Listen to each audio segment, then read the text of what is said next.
Right, I want to bring in Ines Ferre, joining us live from the NASDAQ for a closer look at big tech, the wild swings there. And Ines, it looks like at least one major Wall Street firm having a very bullish call on big tech.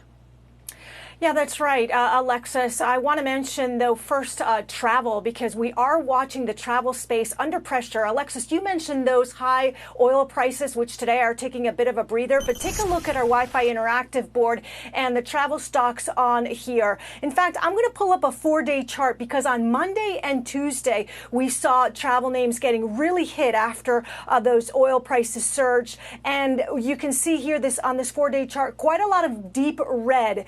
Also, some gloomy commentary from Lufthansa, Europe's biggest airline, which isn't on this chart. But basically, Lufthansa saying that the Russian invasion is preventing the airline from giving earnings estimates for 2022. Remember that Russia banned the EU airlines from its airspace. So you're watching the travel space today under pressure. Also taking a look at automakers, the electric vehicle makers under quite a bit of pressure. Some of the Chinese electric vehicle names also under pressure.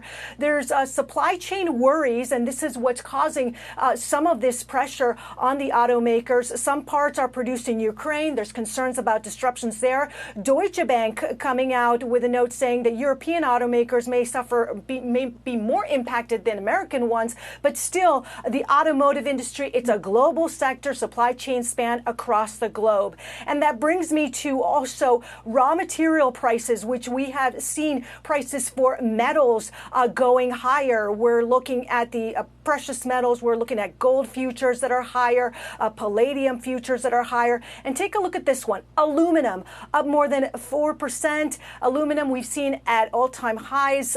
Concerns of disruptions of supply coming out of Russia. JP Morgan says that prices could go past $4,500 a ton if there's a big disruption in Russian supply.